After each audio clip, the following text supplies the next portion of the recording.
COVID-19 menjadi hal yang hangat diperbincangkan beberapa bulan ini.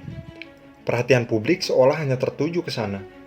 Tidak hanya itu, bahkan media seolah mendukung dengan tidak lepasnya memberitakan bagaimana perkembangan dan dampak yang ditimbulkan oleh sebuah parasit kecil ini.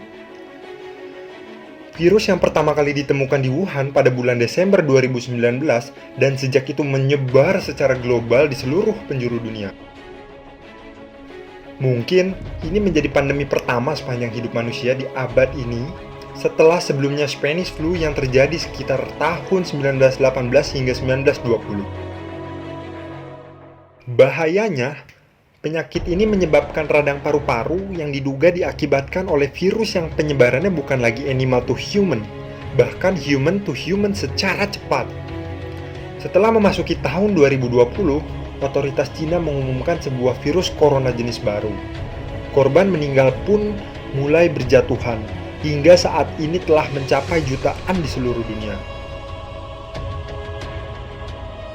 Selain itu, pandemi yang terjadi saat ini telah menyebabkan perubahan perilaku juga terhadap penggunaan media sosial.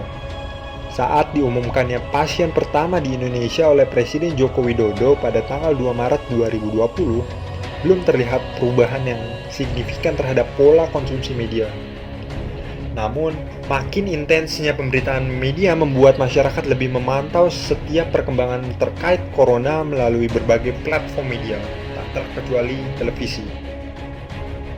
Hal tersebut tak ayal memberikan stigma yang didorong oleh kekhawatiran, ketakutan, dan kegelisahan yang diakibatkan oleh rendahnya pemahaman dan sikap kritis terhadap informasi yang diterima lewat media mainstream, media sosial, dan juga intimidasi para provokator. Hasil riset Nielsen Television Audience Measurement atau TEM di 11 kota di Indonesia misalnya, menunjukkan rata-rata kepemirsaan TV meningkat dari rata-rata rating 12% di 11 Maret menjadi 13,8% di tanggal 18 Maret atau setara dengan penambahan sekitar 1 juta pemirsa TV.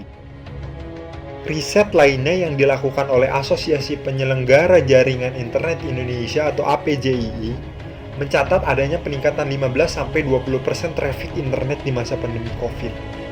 Ini artinya, keingintahuan masyarakat terhadap informasi mengenai hal-hal kecil yang tidak semua orang tahu, bahkan dianggap tak penting atau informasi yang sebenarnya tidak dibutuhkan masyarakat, bisa berubah menjadi besar, diketahui banyak orang, penting dan dibutuhkan masyarakat.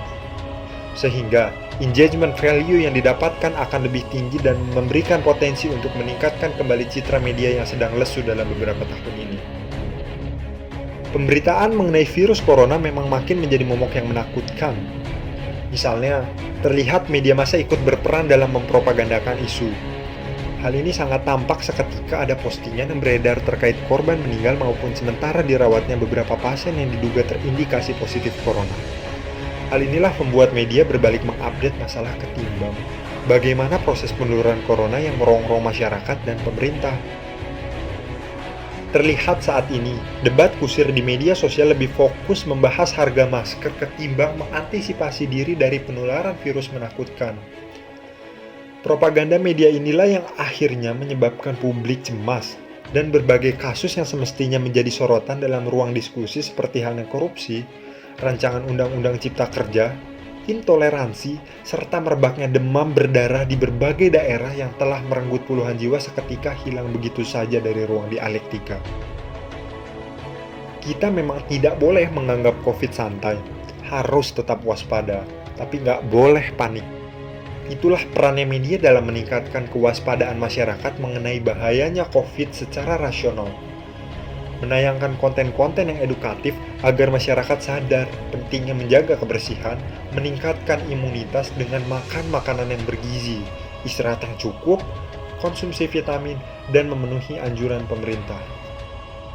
Sebagaimana yang disampaikan Presiden Joko Widodo, berharap agar media tetap dapat bersikap independen, tidak beretikat buruk menempuh cara yang profesional dalam memberikan informasi, menguji informasi, memberitakan secara berimbang, tidak mencampur adukan fakta dan opini yang menghakimi, dan tidak menyiarkan berita berdasarkan prasangka. Kesalahan pada informasi yang keliru harus segera diralat karena pada dasarnya pers adalah instrumen yang baik, dalam pencerahan dan meningkatkan kualitas hidup manusia sebagai makhluk rasional, moral, dan sosial.